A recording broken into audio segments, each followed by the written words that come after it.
All right. So, good morning or good afternoon if you're in Europe. So we're going to try this again this week. We'll see if we have enough bandwidth here.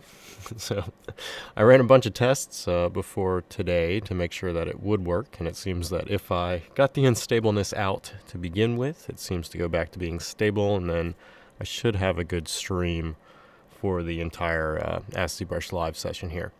So give me a shout out in the chat if you can hear and see my screen, and please let me know if it starts doing random spinning wheel of death in the Twitch chat there. Unfortunately, my internet connection is not stellar, so occasionally this will cause issues. And I live in the sticks, so this means that my options to internet are very slim. So I hope this works better today than it did in the past week, where we tried to do this and it was just cutting off and showing nothingness. So to start off, if you guys are unfamiliar with AskZBrush, it is a thing we do on YouTube using a Twitter hashtag. So every week we'll take questions on Twitter, and you just use the hashtag AskZBrush. And then after you ask these questions, each week I've been trying to answer at least 2, and sometimes there's more. So I think the week before last week, I think there was 3 or 4 that got answered. And we'll do short little videos of the answers for you guys, showing the functionality and the solution to the question. And these are mostly based around workflows, pipelines, and processes. And then we post these onto our YouTube channel. And if you just do a search for AskZBrush on YouTube, you should get a list of these. So we're up to 179 videos currently. So you can see these are all the questions that have been asked. And you can search for these things inside of YouTube. So if you have something you're running into, there's a high probability that it's already been answered through one of these videos. But we are just continuing to answer these questions on a weekly basis. The process again to do this is to go to AskZBrush here, the hashtag AskZBrush on Twitter, and then just answer the question, and then I go through here and look at these. So here we have some already ready to go for this week that I'll be taking care of, and then they usually go up on Friday to Monday, just depending when they get approved and finalized. So if you guys are unfamiliar with ZBrush Live, so we're doing this around the clock now, and this is our second month. So we started in March and now we're into April. So for today, I am the last one going today. So Michael Pavlovich already went. He went this morning. So somehow he beat me getting up, even though he's in Texas, and did it in the early AM for him, and then he has that out of the way today. So I will be the last one for today. Tomorrow we have Brendan, Isaiah, and Ashley Adams. So you can see our lineup here. If you just go to pixelogic.com or just go to zbrushlive.com, and then you can go to schedule, and it'll show you the schedule of events that we will be having on Twitter. So it looks like we have a few people in here. Some people are saying it's all good and they can hear and see. So hopefully we've got the unstable stuff out. So I ran that little about 5 minutes with nothing to get some of the instability out of the stream here. And Mass Effect Andromeda did not come out this week, so hopefully that also will make this go a little bit better. If you guys see anything that I'm doing in here, so if you come from another channel here on Twitch and you're curious about what ZBrush is and what I'm doing, if you want to try any of this for yourselves, we have a free trial you can download. So if you just go to pixelogic.com /ZBrush/trial, and you can download a 45-day free trial of ZBrush. So if you see anything here that looks intriguing or maybe something you want to try out, you can download the trial and play with it for 45 days to see if it's something you want to use. We also have a light version of ZBrush called ZBrush Core, and this is aimed at more of the hobbyist type market. So it has a reduced cost and some reduced features compared to the Pro version, but a lot of times we find that artists didn't want everything that was inside a Pro, and they just wanted to do some things. So we created ZBrush Core, and this gives a little lighter price point, and then still has a lot of the features and powerful nature of ZBrush. So one thing there, and there is an upgrade path from ZBrush Core to the professional version of ZBrush. So you can try ZBrush Core out and then decide, I really want the professional version. There is an upgrade path for that. If If you have any questions related to ZBrush stuff that I don't get to, say in this ZBrush live session, or maybe haven't been answered when you're using the hashtag AskZBrush, we also have a support site. So you can go to support.pixologic.com, and in here you can submit tickets, and these tickets will get addressed and looked at. We also have a knowledge base inside the support site. So if this is where it's kind of like a gigantic FAQ, where if you have something that may be reoccurring, you can come through here and check. One of the options in here is definitely the keyshot for ZBrush stuff. So if you're using the keyshot bridge with ZBrush and you have some questions on how to send files back and forth, there is some knowledge base information on that. So if you have questions on that stuff and maybe they're not getting answered, you don't know where to go, you can also try just submitting a ticket to support.pixologic.com. Also, in addition to the knowledge base, the AskZBrush stuff, and this AskZBrush live stuff, we also have our forums, so zbrushcentral.com. In here we have some tutorial forums and some other things where you can ask questions. And so there's a whole knowledge base support stuff and a questions and troubleshooting forums here. And you can come through and use these forums to also ask questions. So maybe if you're running into something, you can check the forums as well. And our user base is pretty large, so they come in and will answer the questions if we don't get to them. So there's definitely lots of outlets for getting questions you may have on ZBrush answered. And then finally, some of the questions you guys may run into. So I'm going to show some stuff in the beginning here, and if you want more information on some of these things, I'm going to bring you to this other AskZBrush channel here. And this is where we did some webinars. So we have one on zmodeler and one on array mesh. So if you're curious about either of those functions, I highly recommend watching these videos as well. So they're a little bit long. These are about 2-hour webinars here, but they have a lot of information in them. So I did one and Paul did one, and you can get that up here on YouTube as well. So I'm going to show some stuff here to start off with where you guys get some questions together, and then we're going to go that route. Yes, we are still looking for more artists to fill up the stream. So if you would like to submit, if you just come to the zbrushlive.com and you can go to the schedules or any of these pages, and you have here this button underneath this text that says how would you like to be on the show, and you can apply here, and this will allow you to get a spot on the ZBrush Twitch channel. So if you want to do that, definitely come to zbrushlive.com and go to the Creatives Apply Here option, and then you yourself could be a demonstrator on the Pixologic Twitch channel. So there are a lot of that. We are looking to fill up the slots, so we would like 24 hours a day of ZBrush usage on Twitch here. So if you would like to stream stuff, definitely submit a application. All right, so I'm going to switch over to ZBrush here. And we got Earthquake. So I'm going to show you guys just a little trick here that I think is pretty beneficial, and I haven't seen anyone really use it. I've explained it a few times in some of the demonstrations I've done, but just another little trick here. There's a lot of these things inside of ZBrush that you may not know about, and these things can definitely save time in processes and pipelines that you may run into. So to start off, I just have Earthquake here, and I also have this grenade model loaded in. So let's say I have Earthquake. Could be any model, doesn't have to be Earthquake, and I want to populate him with now some grenades. So I want to put some grenades around his rope belt here, which wouldn't really be realistic, but we're going to go that route, and then maybe I want to put a grenade in his hand. So I could come and just start appending this file to Earthquake, but the problem with that is I'm going to have 3 separate grenades, and let's say I'm not fully done with the grenade, and so I want to work on the grenade some, but I also want to see it on the model. So I'm going to show you guys a trick you can use with nanomesh to make this functionality happen. So I'm first going to switch the grenade here, and this is just a standard ZBrush model, so it's just a whole bunch of zmodeler geometry that's been merged into one subtool. So you can see here's what it looks like. It has dynamic subdivisions applied, so if I hit Shift D, you can see this is the non-dynamic version, and then if I hit D to apply the subdivisions, I'm going to get this result. And you guys may have seen this in a past demonstration at a ZBrush Summit. So this was one of the models that I generated for a Summit demo with using the keyshot to ZBrush bridge. So with this model loaded in, I just want to first take this and I'm going to turn it into an insert mesh. So I'm going to go to the brush palette up here, and I'm going to click Create Insert Mesh. And this is now going to make this a new insert mesh brush. So I just hit New on that. And now as an insert mesh brush, I could come to Earthquake. I could delete his subdivisions here. So just get him down to no subdivisions. And I could start drawing the grenade out like this. But once again, this is just normal mesh geometry. So it's going on the model. If I want to modify these grenades, I'm going to have to modify them all individually, or make my modifications first on that grenade and then redraw it out on the model.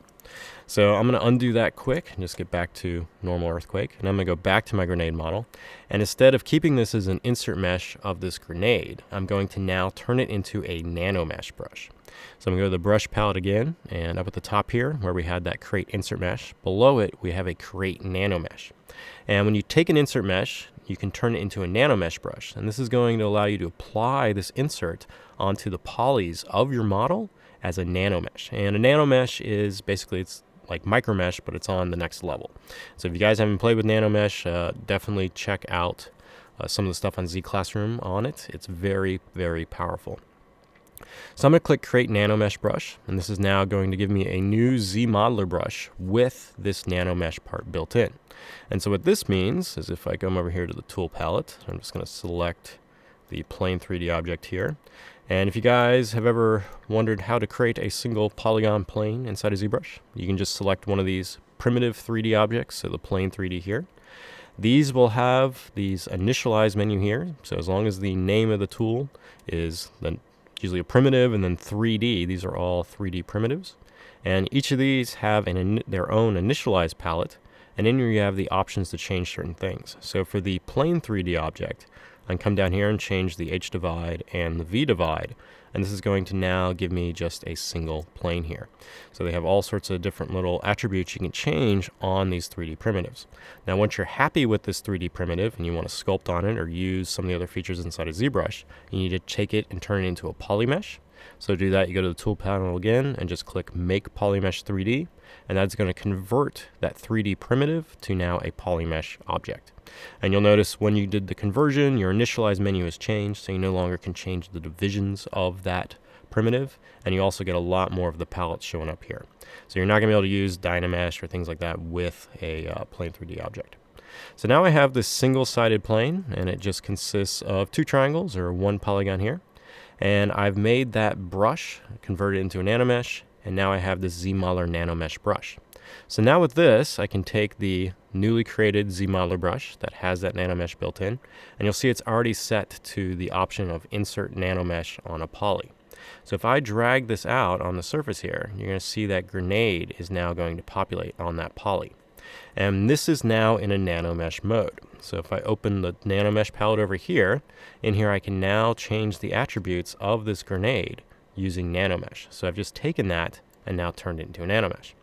So what I'm going to do with this is I'm going to append this file here that I just created into my earthquake file. So I'm going to go to earthquake again, turn off polyframes here, go to subtool, I'm going to go to append, and I'm going to grab this plain 3D with that grenade on it. If I go all the way down the bottom here, I should now have this, and you'll see it is that nanomesh still, so I can turn it on and off. You can see I just have a plane, and then if I turn it on, I have a plane with a grenade. So right now this insert mesh object is attached to this single-sided poly. So what this means is that wherever this poly goes, this grenade's going to go. So I can scale this poly down, so I can come up here to the scale, just draw my transpose line out, make it a little bit smaller, and hit 1 to repeat it. And then I can position this, I can take this, switch to move, and move it over to his belt, move it over here, and maybe do a little rotation on it so it looks a little more like it's attached there, even though this would not be a good belt to attach grenades to. Make sure I'm in rotate mode here. And this process is a little high level, so it is a little technical, but you're going to see the magic here in a second. So now I have this grenade, and what the grenade's doing, it's attached to this poly still.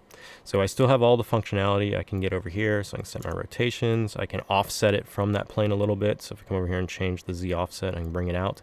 And if I don't want this poly to be now visible with the grenade, I can also toggle this show placement. And when you turn off show placement, it's going to hide the poly that mesh is attached to, and I'm just going to see that nanomesh object. So now you can see it just looks like a grenade. Now since this grenade is a nanomesh, at any time I can come in here and go to edit mesh mode, and this is now going to just give me that object. So it's just going to isolate that single object. So now I could come in and modify this, get out of edit mesh, and then I'm going to see this change on earthquake here. Well, in addition to just doing it for a single thing, I can now take that poly that I created, this single plane here, and I can duplicate this around. So I'm going to go to the move transpose line again and just draw that out. And now I'm going to hold Control and drag this inner circle here, and this is going to create a duplicate of that unmasked portion of that mesh there. And now I can say rotate this, move this around. So now I have another square there. So as long as the polygrouping is the same on both of these squares, when I turn back on my nanomesh, you're going to see I now have two grenades, right? So it's created an instance of that first grenade onto the second poly. So now I have two. So now I can do this again. So let's say I mask out one of these and then unmask it. And now I can use that Control plus drag when I'm on move. I'm just going to duplicate it again, and then I can just move it over, and let's put one in his hand. I'm just going to rotate this, position it like so. Just move it around here with the transpose line. So now I have a grenade in his hand, and I've got two on his belt. And then I can turn off this show placement here, and now I'm going to get this result. So now let's say I don't like this grenade. Like maybe it needs to be longer. Maybe it needs to be changed a little bit. So now I can go back to that edit mesh. I'm going to activate solo just so I can see that part. And now I can come in here and modify this object. So I'm just going to extend out the bottom here, maybe take this part, extend it out as well. So now my grenade's longer. So now if I get out of edit mesh again, you're going to see that it's updated across all of those. So this is a way you can create instance geometry on your mesh using a nanomesh. And this is going to allow you to create one object, then you can populate it all over your model. And then when you ever make a change to one of them, it's going to update elsewhere.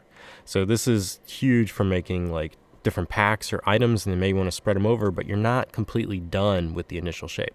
Now these are still just nanomeshes that are attached to this plane. So if you turn on show placement and then turn nanomesh off, you can see I just have these floating polys here.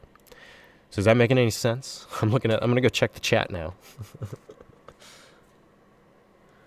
See, we got some questions, so we can move on to those here in a second. But that's something that I think that it's really powerful, and then I don't see this used much, but just using nanomesh in alternate ways. And you can use this with, say, curve brushes or anything like that to get these different kind of effects, because all you're doing is taking that polygroup that's assigned to that polygon, and you're just duplicating that around. And whenever you duplicate it, it's going to generate another nanomesh in that area. Now, if you're happy with the results, so say I like the placement of these grenades on the model here, but now I want them to be true geometry. So right now they're still instanced. So you can render them inside of ZBrush, you can send them to Keyshot, but if you want to export these out, they're not going to do much until you convert them to geometry. So to convert it to geometry, what you need to do is you just need to come down here to the inventory area of the nanomesh here. And now you can click this one to mesh. And this will take the index you have selected, since I only have one nanomesh index here, and I click one to mesh, it's now going to convert it to geometry. So it's removed that nanomesh functionality. They're no longer instance, but they're true geometry. Now you'll notice when they're converted to true geometry, I still have this plane geometry here that's still associated with them. So I can hide that. So if I hold Control and Shift and click on one of the planes here, or this polygroup, you can just isolate by those. Then I can click it again to reverse that isolation, and now I'm just left with the grenades. Now I can go to the geometry palette underneath Tool here. I can go to Modify Topology, and now I can do a Delete Hidden. And that's going to delete those extra polygons there, the placement polygons, and now I'm just going to be left with the pure geometry meshes of the grenades. So a little trick there, using nanomesh to generate instance geometry. Now this nanomesh process will also work with array mesh. So if I go to Lightbox here by pressing comma, and now I go to the array mesh area here, I'm just going to grab one of these guys here. So I'm going to grab this array test and just open that up. And now I'm going to load these guys in. I'm going to turn off the floor here and change my material so you guys can see this better. So this is a array mesh object. So this is using another instancing system inside of ZBrush. So it's taking this single tool here, this part, and then it's using array mesh to generate the rest of the result here. So it's taking that one part and duplicating it around, and now I have a set of treads. Now, if you want more information on array mesh, you can go back to my browser here. Definitely check out the ZBrush webinar series, Don't Just Build It, Array Mesh It. And this has a whole bunch of information on how you can use array mesh and generate assets like you saw there with that tread. So if you want more information on array mesh, I'm not going to go in it today. I'm just going to show you this one thing. But if you want more information on it, definitely do a search for ZBrush webinar series, array mesh, and there's a 2-hour session there on just array mesh to show you how to use it in your projects. So a little information there. So back to ZBrush, and we've got our treads here. So with array mesh, if you guys are not familiar with, definitely check out that video. If you are familiar with it and you are using it, you may have noticed that down here at the bottom here, there is a convert to nanomesh button. And when you click this, it's going to take your array mesh and it's going to convert it to nanomesh. So it's going to do the same process I just did with that grenade, but it's going to use the array mesh. So it's going to take the array mesh, and when I click convert to nanomesh, it's now going to turn this into a nanomesh object. And you'll see what it's done. It has generated a single polygon for each of those array mesh parts. So you can see all these are separate polygons, and they're just in the order that the array mesh had. And if I turn my nano mesh on and then go say to edit mesh, you can see here is my individual part. And then out of edit mesh, you can see this is my result. So it's taking that individual part and it's applying it as a nano mesh to every single one of those polys. So this is another way you can take, say, an array mesh and convert it to a nano mesh. And now as it's converted to a nano mesh, now we can start moving those polygons around and change the shape of the mesh that we had as an array mesh. So if I hover over one of these polys and say go to, say, the Q mesh action, and I can click and drag on this and hold down shift, and this will perform a move instead of a Q mesh. And now I can start moving these parts out. So you can see I can now change how that object was when it was an array mesh. You can turn off that show placement, and now you can get this result. Now with this being a nano mesh, this opens up more functionality than you had in array mesh. So you can change your rotation now on this and adjust how this even looks. You can change all these kind of functions in here since it is a nano mesh. You can do things like random distribution, all sorts of craziness you can do with the array mesh here. You can change the size of the parts. So a lot of flexibility that started from an array mesh, and then I just converted it to a nano mesh. So the process again to convert is just load an array mesh file. Load this one here. And then go to your array mesh tab, and way down on the bottom there is a convert to nano mesh option. And when you click this, it's going to take that array mesh and convert it to a nano mesh. So another little thing there to start off. So I hope that helps some. All right, so let's see what questions we got here.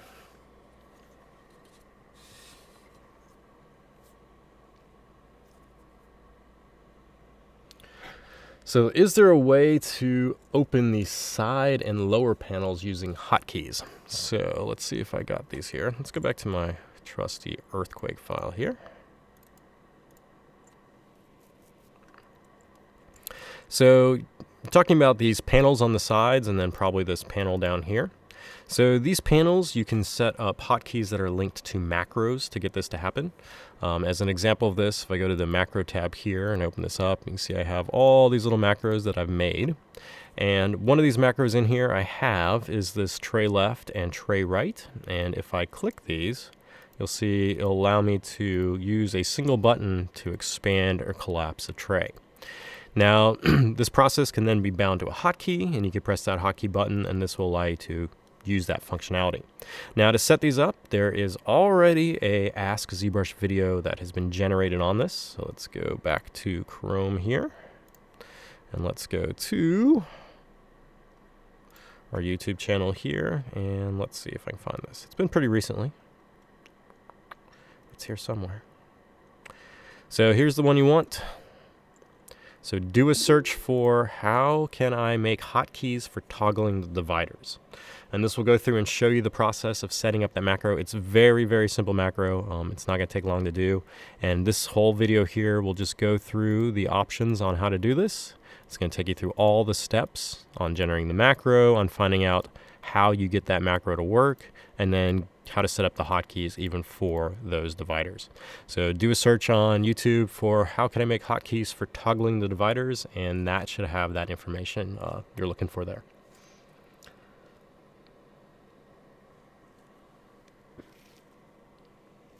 Is there a way to save or change the default FOV. So the FOV is what's inside here in the draw menu. So if you guys aren't familiar with this, inside here you have an angle of view slider here that you can change. And this is kind of backwards to your traditional FOV, so it's working more like a camera. So if you have a 55mm camera, that's where you're going to be going at, rather than say 85mm or 85 FOV that you're used to inside games. So it's angle of view instead of field of view. If you want this to store, you can definitely make a startup functionality that will allow you to save this. There currently isn't a way to do this by default.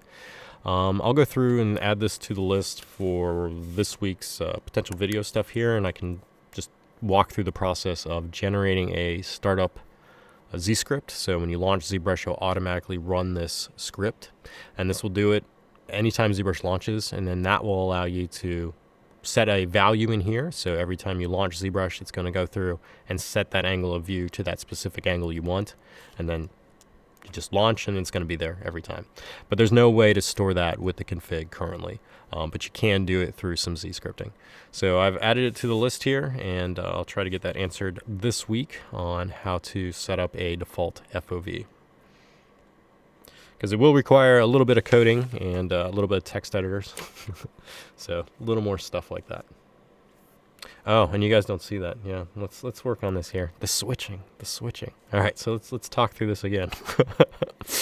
So the angle of view is referring to this options here underneath the draw slider.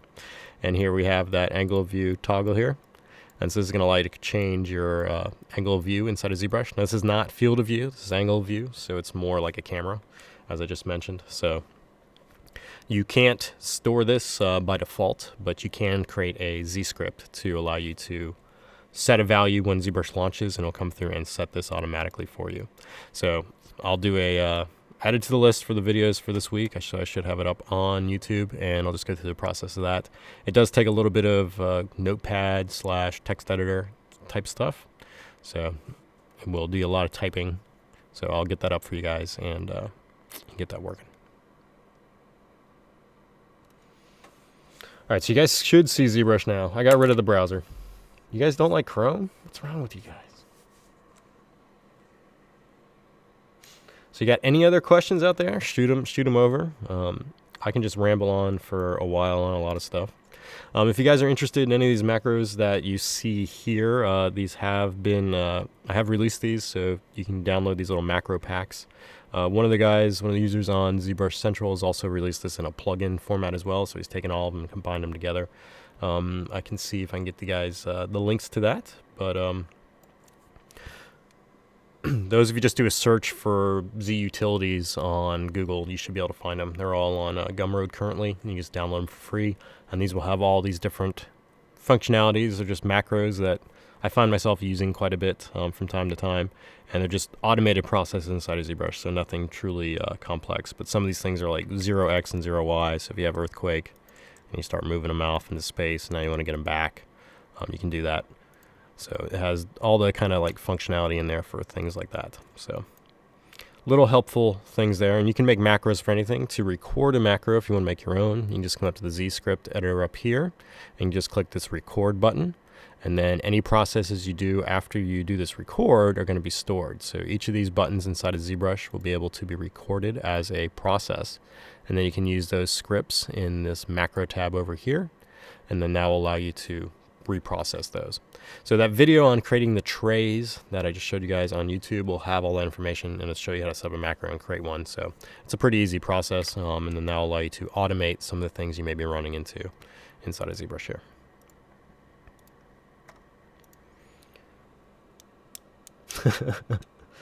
.4.8 is still being worked on.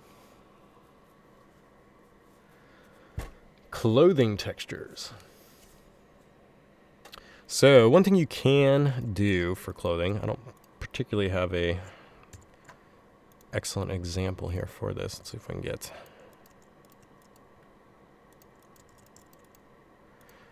We'll take the demo soldier here. And I'm just see if he has any UVs on him already. Nope, he does not.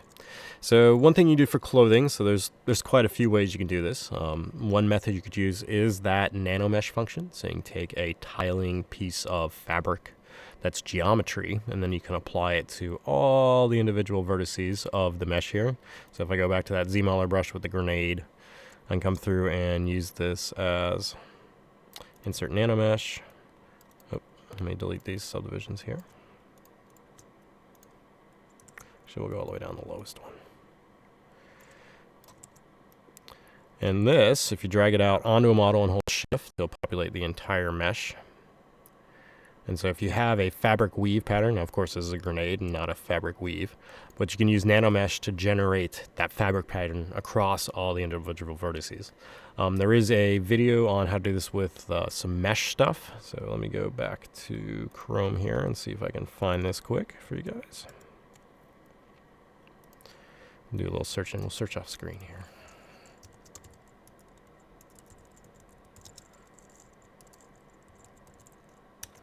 See if I can find this quick. And bring it back here. All right, so there's a tutorial up here for creating military assets that's on our Z Classroom site. And one of the parts in this tutorial shows you how to use micromesh to create this kind of cloth functionality here.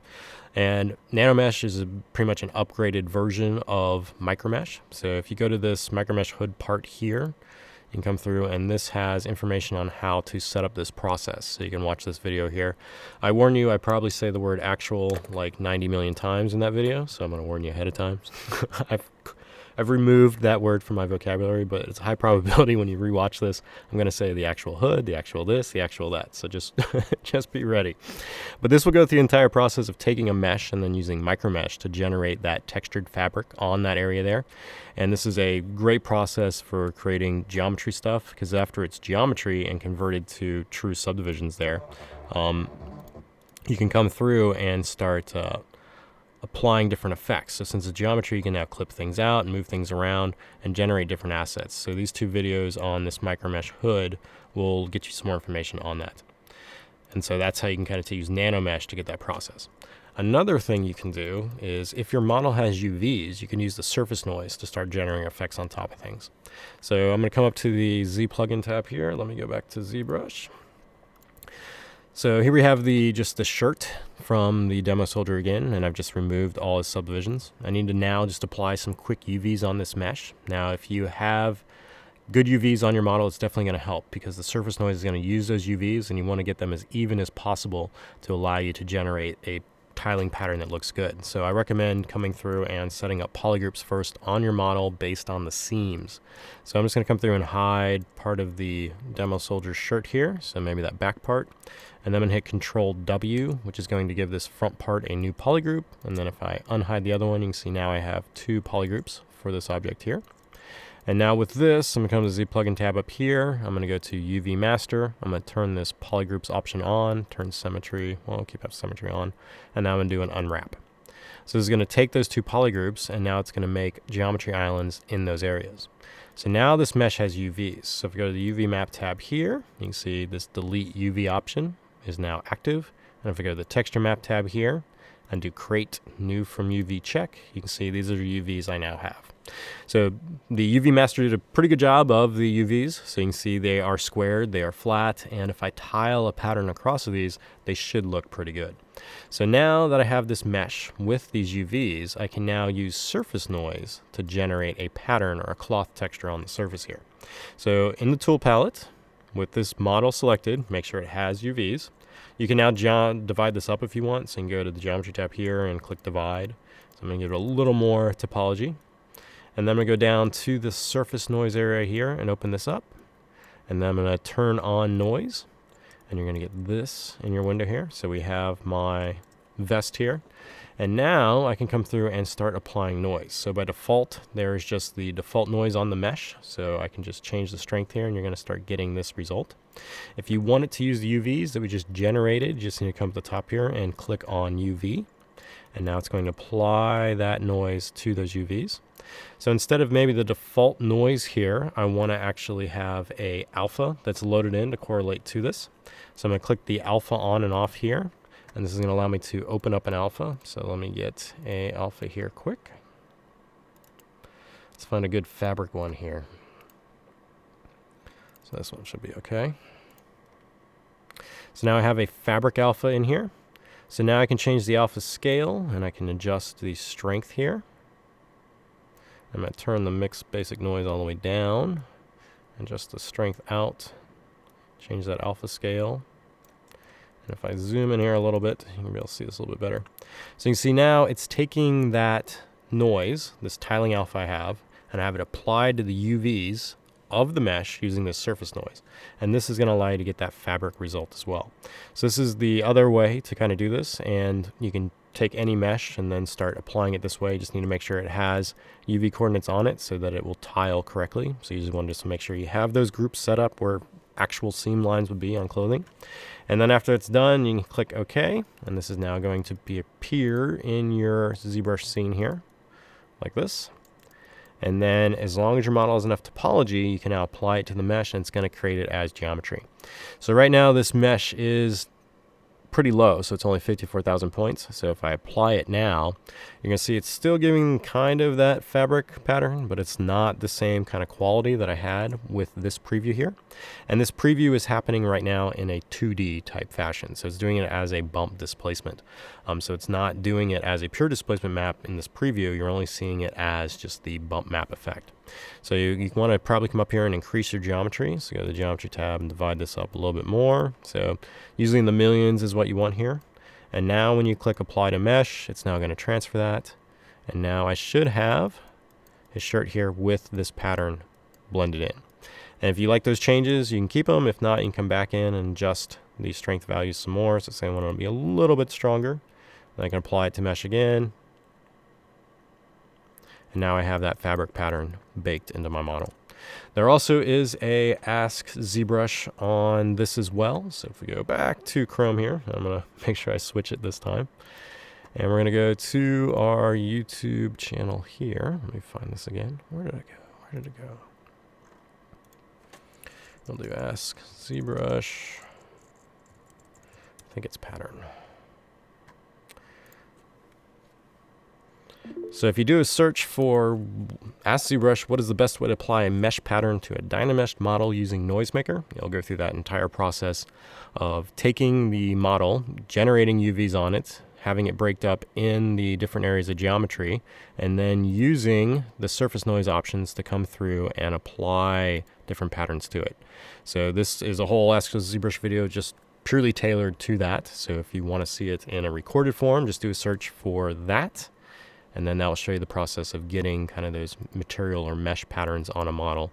And it even goes down to breaking it up and using morph targets and things like that to separate those patterns out. So maybe you want some areas with patterns, some areas without patterns. So it goes through that entire process for that. So I hope that helps.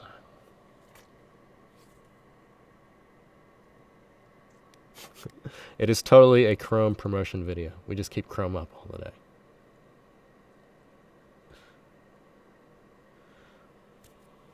Let's see what this edit cloth option here is. Let's see what this is.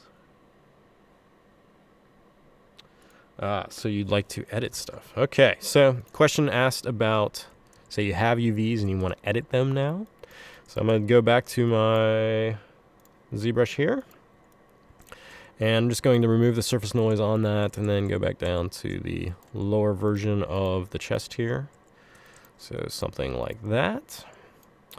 I'll do one more. So here we have the chest, and this right now still should have those UVs on it. It does. So you want to edit the UVs. So say you used UV Master to generate UVs, and now you want to edit them. So maybe you don't have anything linked to it yet, but you just want to go in and just mess with the UV some. So to do this, we can go back up to the Z plugin tab here, and we can go back to that UV Master. And in here, you have some options. So you have this option of flatten, and this is going to allow you to take the UVs and the mesh you already have and flatten it out. Now, if your model has subdivisions on it, you're going to have to do this work on clone first. So you're going to have to click this. So if I had this divided up and I had UVs on it, it's not going to allow me to perform this flatten because it has subdivisions on it. So you probably want to come through and you're going to have to click this work on clone. And this is going to give you a new version of that mesh. And now you can click flatten. and this will now give you the flattened version of the model here. So here I have the flattened thing. So now with this, as it is here, you can now use any of the processes inside of ZBrush to modify this. So all it has done, it's taken those UVs and it's pretty much just generated them as geometry. So let's say I take the standard brush here, or say the move brush, and I can now come through and move or adjust these. I can smooth these out. I can just do pretty much whatever you want to do, as you would normally do inside of ZBrush, to modify these UVs. So if you want to rotate sections, move things around, you can just go and do it. You can also use masking in here, and then you can use any of the transpose line stuff. So if I want to just move or reposition one of these parts, or maybe move it down, you can just go do that, and then go in and say smooth those areas that may be looking a little bit rough. So this will allow you to come through and just modify these UVs in the flat stage. Now, one thing to note about this is when you go back from this flatten mode and you click this unflatten option inside of UV Master, it's going to reframe your UVs based on the bounding box and what you've created. So if you've taken these and shrunken them down or maybe left them off to the side, it's always going to frame back to a square around these UV portions. So just make sure you take consideration of that, because if you are trying to keep UVs where they're going to, like, you just want to modify something, but you want to keep those UVs exactly where they are, don't mess with the borders, okay? So let's say I had this shirt, but I need to relax some of the UVs in the middle here. Make sure you keep those borders exactly where they were, because if you start moving those borders around, it's going to offset that image that you may already had linked to the model. And then ZBrush will automatically reframe those UVs to fit the space when it goes back. So just make sure you keep aware of that.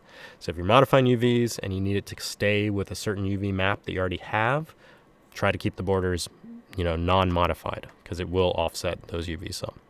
So after you have those UVs changed to your liking, you now go up to UV Master and do this unflatten. You're going to get your mesh back with those UV changes. You can now go to the Z plugin again, and now you want to copy these UVs. And this is just going to copy those and store them into memory. Now you can go back to your original file that was not the clone, and then go back to Z plugin and now do paste UVs, and those UVs will now be updated on that mesh. So that is one way you can quickly create UVs with the UV Master plugin, as I showed originally, and then you can modify them by just doing this work on clone and then click flatten, and that's going to give you a flattened version of those UVs that you can then modify with anything inside of ZBrush. And then after you're done with that modification, just do the unflatten and then copy those UVs and paste them back to your mesh.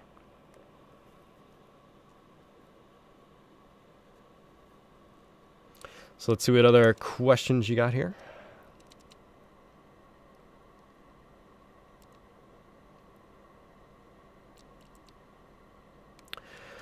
Can you change the settings for YouTube to make it reverse? I'm not sure on that one.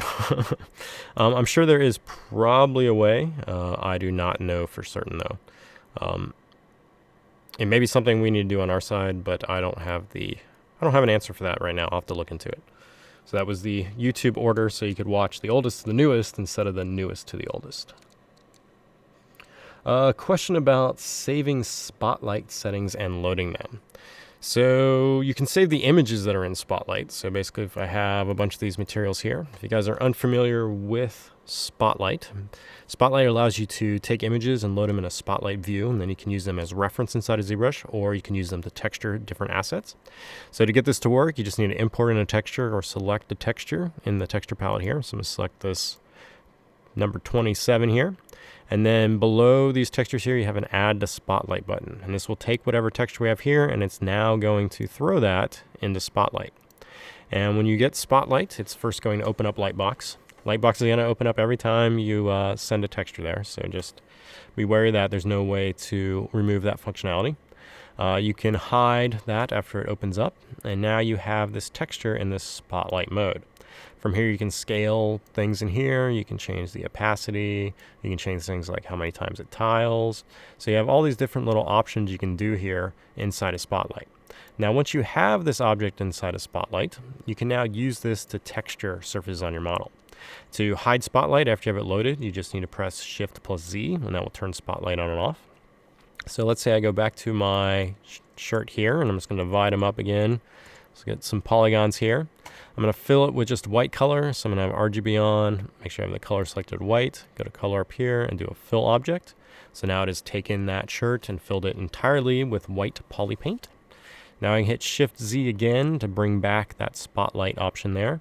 And you want to make sure that you have this dial not visible to do this process.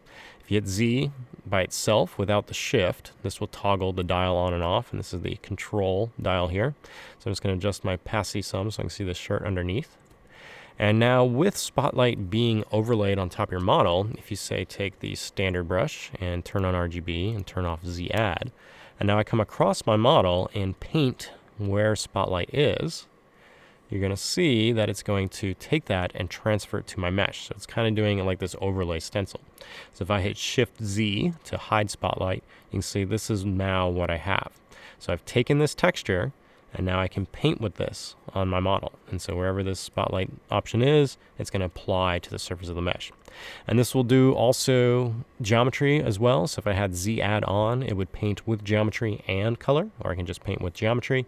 And when you're painting with geometry, it's going to take this image and it's going to convert it to a grayscale map and then use that as your sculpting information.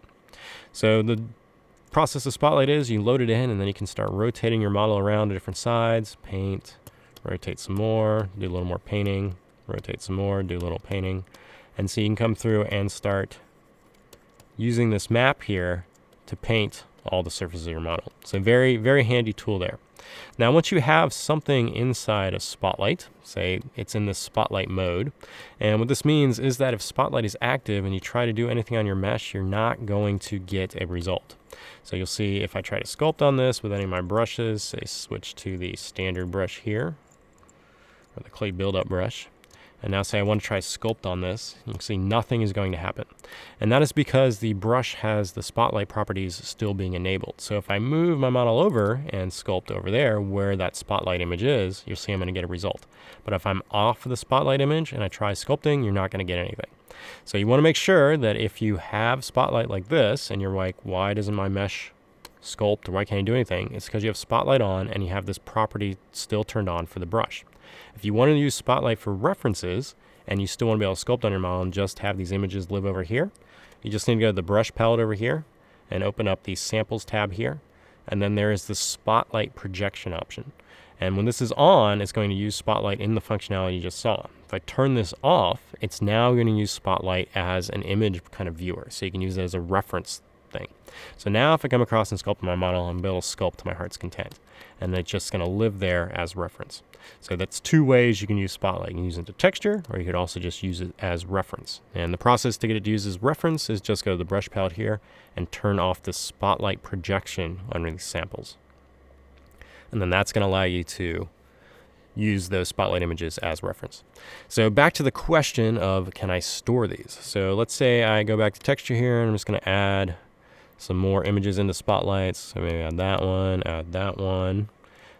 And now I'm just going to move these around. So let's say I want that there, and then maybe this here.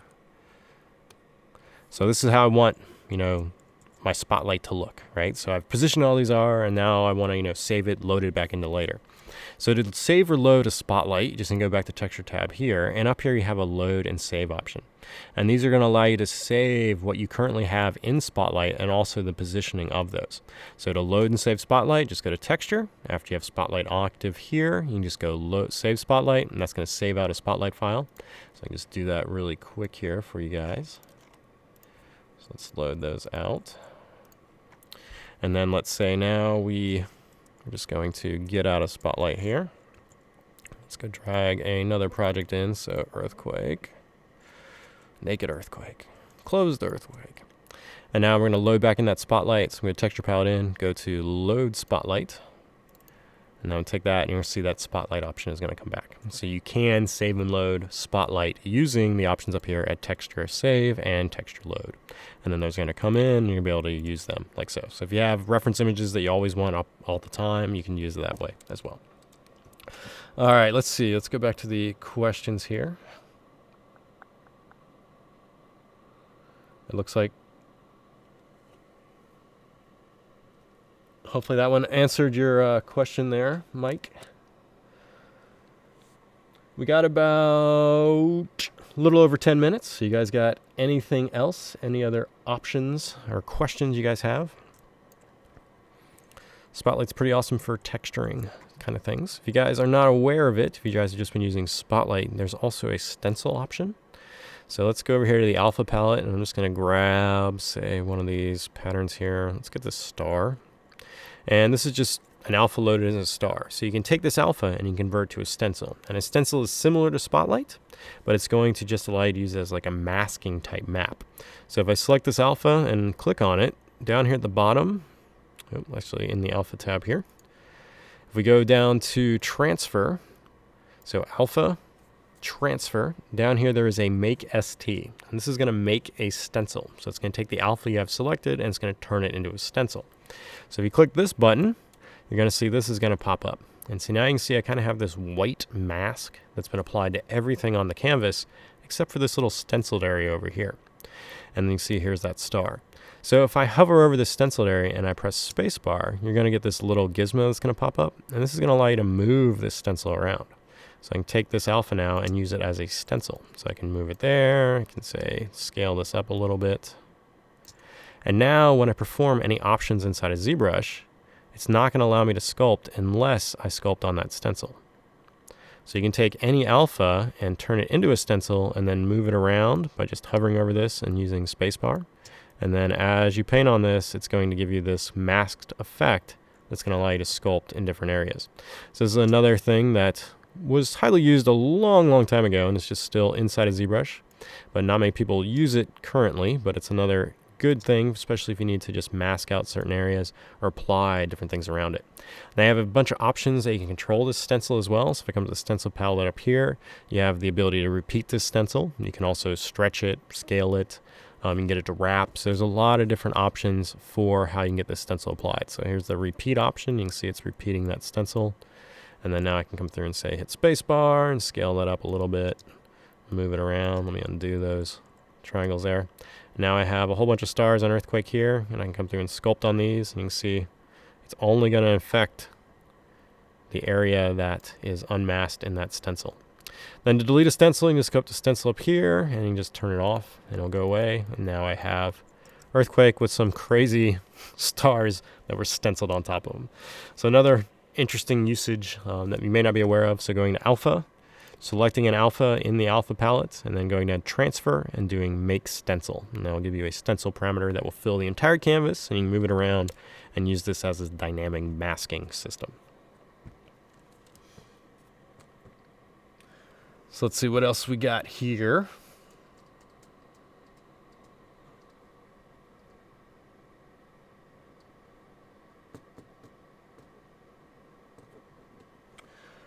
So one question on the exporting groups in the exporting panel. So if we go to, let's grab Mr. Demo Soldier again, load him in. And we'll just go to him, and I'm going to just select his body here, and I'm going to turn on the polyframes. And with the polyframes on, you'll see that he is broken into different polygroups, right? So I have a polygroup for his arm, polygroup for his chest, and each leg. Now, these are used inside of ZBrush for isolating different stuff. You can also use them for applying masks, applying curves, all sorts of things you can do with polygrouping. But each of these, if you just hold Control and Shift and click, are going to allow you to just select those individual parts. So you can come through and just isolate different parts of geometry by these groups, sculpt on that area, and then bring the entire mesh back. So that's one of the primary functions of polygrouping.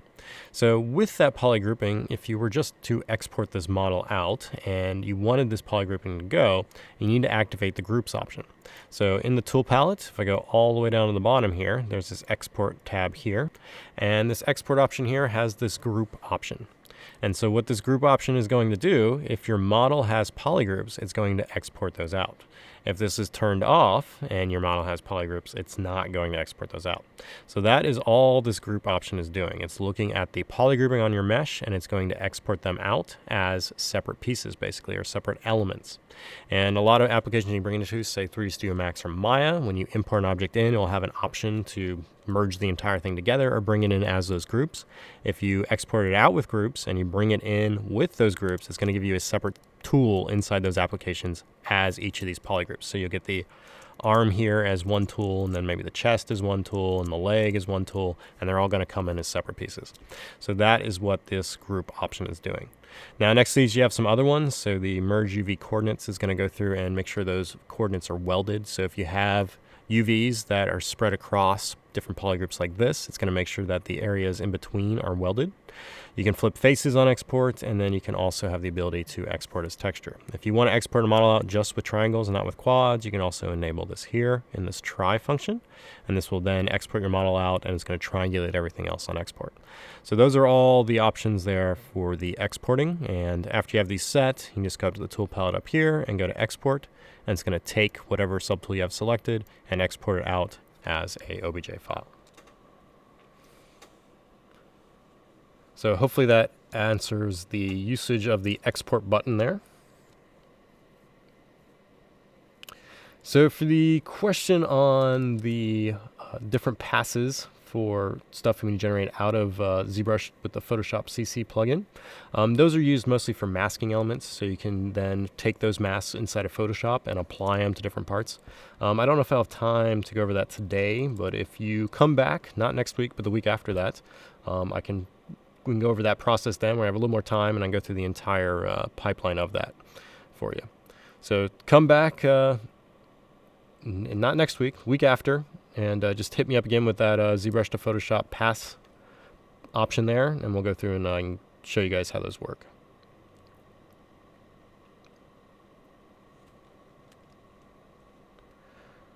All right, so we got about 5 more minutes. We got any other good questions?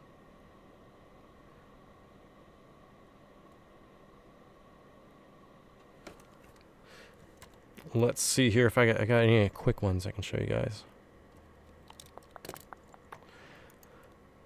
Let's see here. This one's pretty good, but I don't know if I can get it. I have a demo here for this. All right, so here's a quick one, unless you guys shoot another question at me in the last few minutes here. So let's say you have some models, they have some dynamic stuff on them, they have some array meshes on them. So you may have like different things happening. So this tool should have an array mesh here. So let's load another one. This one has array mesh. So let's say you have a geometry, you may have some surface noise or some array meshes, and you want to just convert it to geometry very quickly. So in your normal sense, you'd take a mesh that had an array mesh, you'd open up the array mesh panel here, and you'd come down and click this make mesh. This would convert the array mesh to geometry, and then you can use it that way. In addition to this, if you come to the geometry tab here, so you don't have to go to the array mesh at all, there's this button that's called convert BPR to geo. And what this will do, it's going to look at any applications that are going to be applied when you click the BPR button. So things like micromesh, things like surface noise, the things that are in preview when you're in this normal mode. But when you click BPR, you may see it. So fiber mesh, stuff like that. And if you click this convert BPR to geo, it's going to take whatever you see when you render with BPR and convert it to geometry. So as the mesh here, actually, let me see if I can let's get a fiber one quick. This may not be the best example here. We'll do this one. So here's an example of micromesh. So let's say you have this in preview, right? But if I render this, I get this result, right? So this has taken this micromesh and it's turned it into geometry here, and now I have this. Well, this is all done in the render option, right? So it's using this best preview render, and I'm getting this, but I want this as geometry now. I don't just want this as this preview. Well, in the geometry tab, you have this convert to BPR to geo button, and this will take any of the processes that are dynamic and you don't see until you press the BPR button, and it will take what you see here and it's now going to convert it to geometry. So this is a little bit faster than coming down to say the surface noise and clicking apply, to say going to fiber mesh and hitting accept, to say going to array mesh and clicking make mesh. So instead of doing all those, you can just go to geometry and click convert BPR geo, and you're going to get that same result. So it's going to take any of those dynamic functions and give you the result that you would have gotten if you just click BPR. So in a single click, instead of going through and applying multiple processes there, I've applied all those dynamic functions, and now I have the true geometry for what we were seeing inside the BPR render. So a little thing there that may have been way too confusing. I don't know if that's made sense at all. Always tune it in next time. Tune in next time. I'm just happy that the stream has been okay. My unstable connection has worked pretty well this time. I heard there was a few buffering from time to time, but hopefully nothing too awful. So any other questions? We're probably going to wrap this up here. Now, as long as the stream goes well, like today, these will be uploaded and you'll be able to watch them again. So they will be recorded and then they will go on our YouTube channel. So if you missed part of it or you just want to see what I was doing at the start, or maybe you want to skip around, like I started shooting something, you're like, oh, he's just talking for too long. So if you want to come back and see that later, you can definitely see a version that'll be on YouTube, and then you can scroll through just to the parts you want and you don't have to hear me talking about it all the time. So I'm just going to close this out quickly by going back to Google Chrome here. Remember, this is the Google Chrome podcast here. So once again, this was Ask ZBrush Live. If you have any additional questions related to ZBrush pipelines or processes, just go to Twitter and use the hashtag AskZBrush, and then you can ask your question on Twitter. Each week I go through these questions and try to answer as many as I can in the time frame. And then when these questions are answered, they'll become these short little videos, and they live on our YouTube channel here. So you can just use the AskZBrush search for this inside of ZBrush. We also have inside of YouTube. We also have a playlist set up for all of these, and these will allow you to come through and watch all of these and see different ones. There's 179 videos now, and so after this week there'll be even more. So if you're looking for any questions to get answered on this, you can come through here and search for these and then play them, and they should give you your answers to those questions. So you can see we've been trying to do these quite regularly. So post your question in hashtag AskZBrush. We will attempt to answer it. If I don't answer your questions or you just think I'm ignoring you, you can also go to our support site. So support.pixelogic.com. In here, you have the option to submit a ticket. And through here, you can submit a ticket, and then we'll have our support people look at it and help you resolve that issue as well. We also have a knowledge base, and these are just a FAQ on some things that you may run into. So if a lot of people ran into the same thing, we're putting a answer to that question on our knowledge base, so definitely check there too. In addition to that, we also have ZBrush Central, which is our forums, and in here there is a forum that is related to support knowledge base and questions and troubleshooting. So if you ask the ZBrush hashtag and I didn't get to it, you can definitely try any one of these venues to submit that question as well, and hopefully they'll get that answered. If you're looking for additional information on ZBrush as well, or just tutorials and training, you can visit Z Classroom, and here we have multiple videos covering all sorts of information and things on ZBrush. So if you're just starting as a new user or just want to see something else or some advanced techniques, you can go to pixelogic.com/zclassroom, and that's a great place to start with those videos as well.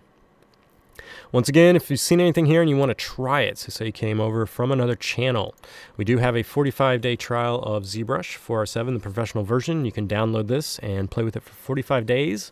It has no restrictions on it, so you can go through and start messing with that and see if it's something you are interested in. So thank you guys for coming out. I hope the stream was better today.